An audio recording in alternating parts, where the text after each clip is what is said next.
Hi friends, అందరికీ నమస్తే. Welcome back Saraswati activities YouTube channel. నా పేరు సరస్వతి. అందరూ బాగున్నారు కదండి?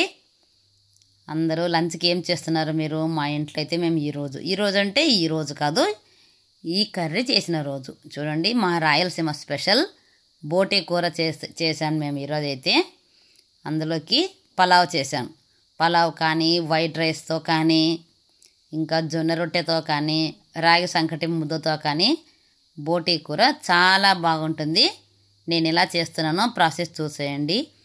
ఎలాంటి వాసన ఉండకుండా, చాలామంది బోటి కూర తినాలి అంటే స్మెల్ వస్తుంది కదా తినేటప్పుడు అని అనుకుంటుంటారు. అలా స్మెల్ రాకుండా ఉండాలంటే మంచిగా క్లీన్ చేసుకోవాలి. చూడండి ఎంత బాగా ఉందో బోటి కూర. ఇది మరి చిక్కగా అంటే గ్రేవీ లేకుండా చిక్కగా చేసుకోకుండా కొంచెం గ్రేవీతో చేసుకొని తింటేనే బాగుంటుందన్నమాట. మనకు కూడా అరుగుదలకు కూడా చాలా మంచిది, బాగుంటుంది. చక్కగా ఉడికిపోయి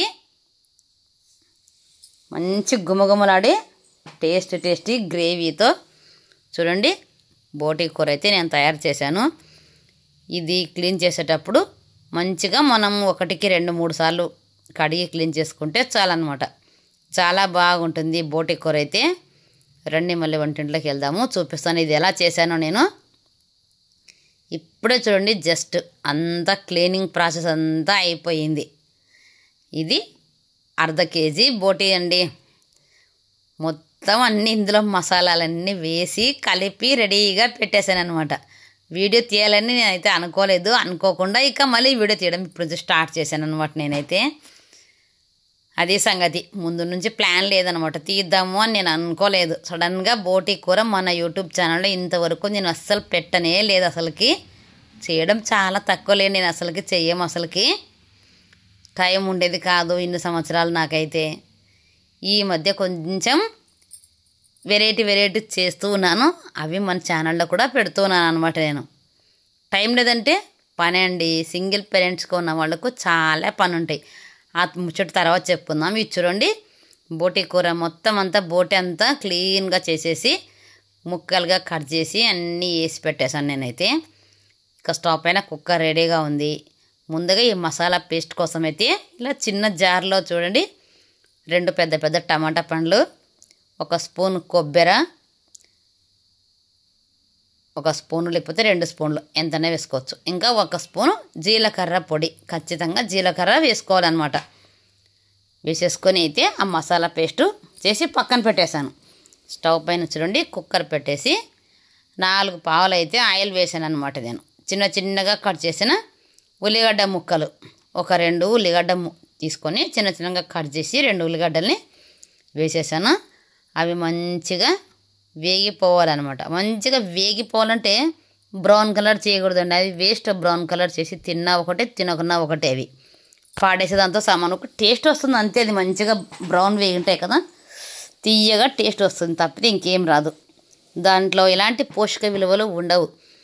లైట్గా వేయగనివ్వాలన్నమాట అంతే. ఎప్పుడే కానీ మనం తినగలగం, నోట్లో వేసుకుంటే తినగలగాలి, అలా ఉండాలి అంతే, చాలు అన్నమాట.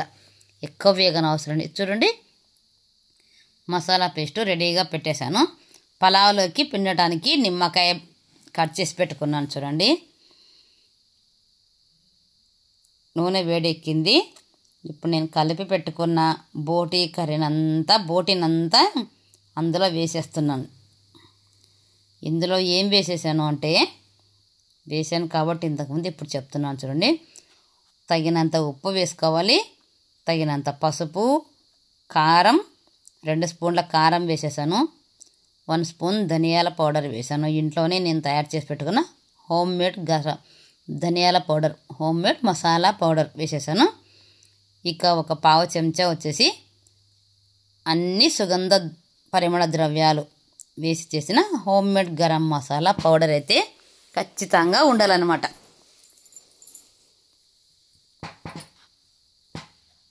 ఇంకా అల్లం, కొత్తిమీర, వెల్లుల్లి పేస్ట్ అనమాట. నేను 3 కలిపి చేసి పెడతాం పేస్ట్ని.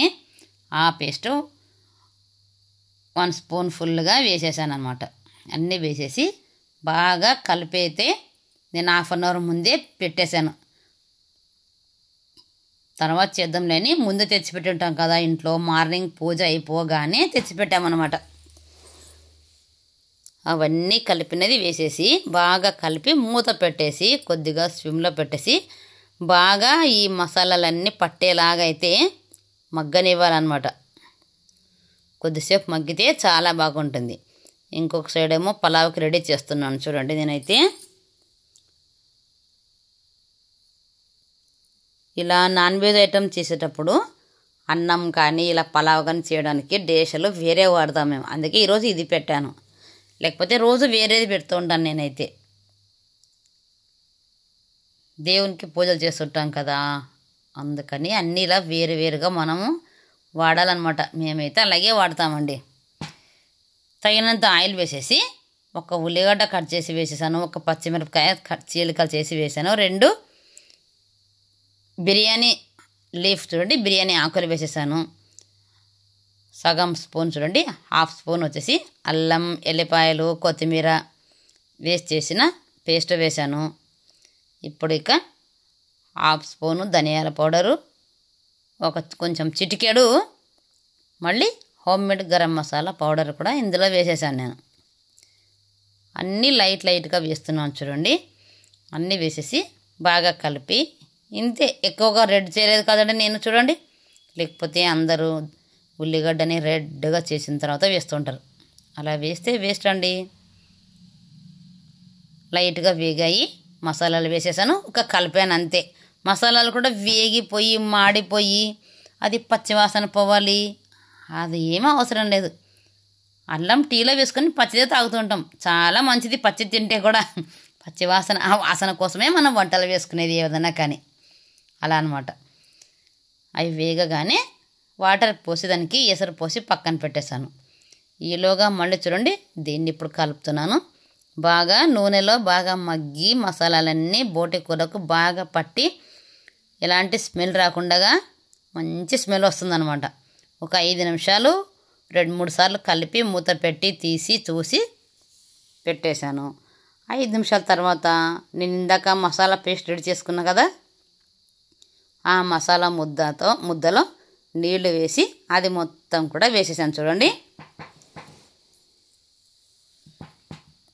అన్నీ వేసేసి అన్నీ మళ్ళీ ఒక్కసారి బాగా కలుపుకొని, ఇంకా ఇప్పుడు ఇది ఉడకనవసరం లేదు, సపరేట్గా ఇదేం ఉడికే పని అంటే ఏం లేదు. ఇంకా ఇప్పుడు దీంట్లోకి మనకు ఉడకడానికి ఎన్నైతే మనకు అందాజుగా తెలిసి ఉంటుంది. అప్పుడే మటన్ చేసేటప్పుడు ఎన్ని వాటర్ పోస్తే ఉడుకుతుంది మాడిపోకుండా అని గ్రేవీని బట్టి మనం అనమాట, చికెన్ గ్రేవీ రావాలన్నా లేకపోతే కొంచెం పల్చాగా రావాలన్నా గ్రేవీ అనేది చూసుకొని చేసుకోవాలి. చూసుకొని తగినంత నీళ్ళు అయితే నేను పోసేసాను. ఇంకా విజిల్ పెట్టేసి కుక్కర్ మూతనైతే క్లోజ్ చేశాను చూడండి.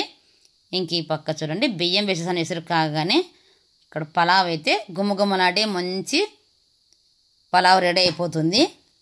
ఇది ఉడకడం స్టార్ట్ కాగానే ఇక మంట సిమ్లో పెట్టేసి ప్లేట్ అయితే మూసేస్తాను అనమాట. నేను ఇక అది మంట సిమ్లోనే ఉడుకుతూ ఉంటుంది చక్కగా.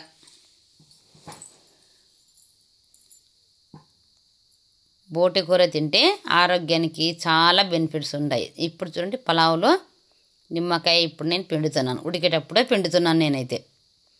ఇలా నిమ్మకాయ పిండటం వల్ల మంచిగా స్మూత్గా ఉంటుందన్నమాట పలావు. తిన్నది కూడా బాగా జీర్ణం అవుతుంది, ఎలాంటి అజీర్ణానికి సంబంధించిన రోగాలు రావు. ఇలాంటి టిప్స్ పాటిస్తూ ఉండాలి. తినేటప్పుడు పిండుకొని కూడా తింటుంటారు కొంతమంది, అలా కూడా పైన పిండుకొని తినవచ్చు. ఇలా మధ్యలో చేసేటప్పుడే పిండితే ఆ బియ్యం అనేది మనకు స్మూత్గా వస్తాయన్నమాట. బాస్మతి రైసా ఇది మామూలు రైసా అంటే సోనా మసూరి చేస్తాం కదా, అదే అనేది ఏం సంబంధం లేకుండా బాగా స్మూత్గా పొడి పొడలాడుతూ చాలా టేస్ట్గా వస్తుందన్నమాట మధ్యలో ఇలా నిమ్మకాయ పిండితే. ఒక్కొక్కసారి పెరుగు కూడా వేస్తుంటాం. ఇంకా ఈసారి అయితే నేను నిమ్మకాయ వేసాను కేవలము. ఇప్పుడు చూడండి కుక్కర్లో ఇక విజిల్ వచ్చేసి 10 లేక 12 విజిల్ రాణిస్తాను నేనైతే. అది ఒక్కొక్కటి బలిసినది ఉంటుంది, ఒక్కొక్కటి లేదది ఉంటుంది.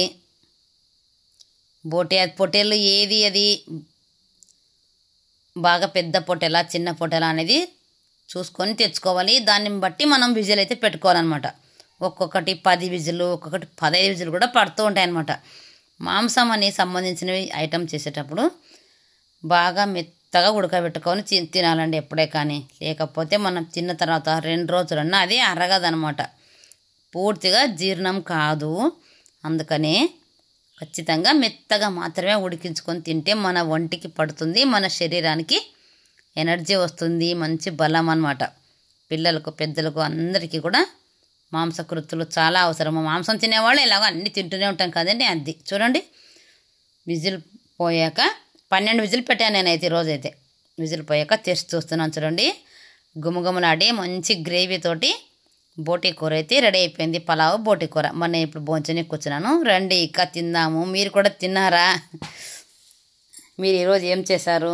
నా బోటి కూర కర్రీ నేను ఇలా చేస్తున్నాను అనేది చూశాను కదండి. నేనైతే క్లీనింగ్ ప్రాసెస్ అయితే చాలా టైం పడుతుందండి. దీనికైతే కంపల్సరీ 1 అవర్ పడుతుంది.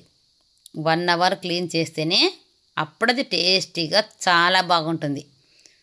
మెత్తగా ఉడికిపోయాయి చూడండి, చాలా రుచిగా ఉందన్నమాట. అసలుకి ఈరోజు మేము తిన్నదైతే బోటి కూర చాలా టేస్టీగా ఉంది. అప్పుడెప్పుడో నేను చిన్నప్పుడు చేసామన్నమాట, ఇంకా మళ్ళీ మధ్యలో చేయలేదులేండి. అంత చేసేంత తీరిక లేదు, ఇంకా అంత లేదు. ఇప్పుడు ఈ మధ్య అయితే చేస్తున్నాం అన్నమాట మళ్ళీ మేమైతే.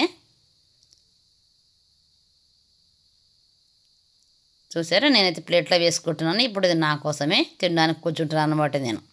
పలావు బోటి కర్రీ, దాంట్లో నురుగు దెబ్బలు ఉంటాయి, ఇంకా అది కోర్సుపట్ట అంటారు దాన్ని, అది ఉంటుంది. చిన్న పేగులు, పెద్ద పేగులు ఉంటాయి. వాటన్నిటిని బాగా వాటర్ వేసి బాగా నీట్గా కడగాలన్నమాట. 2-3 సార్లు బాగా కడగాలి. కొద్దిగా హీట్ వాటర్లో వేసి కూడా ఉడికించి నీట్గా చేస్తే కర్రీ అయితే సూపర్ ఉంటుంది.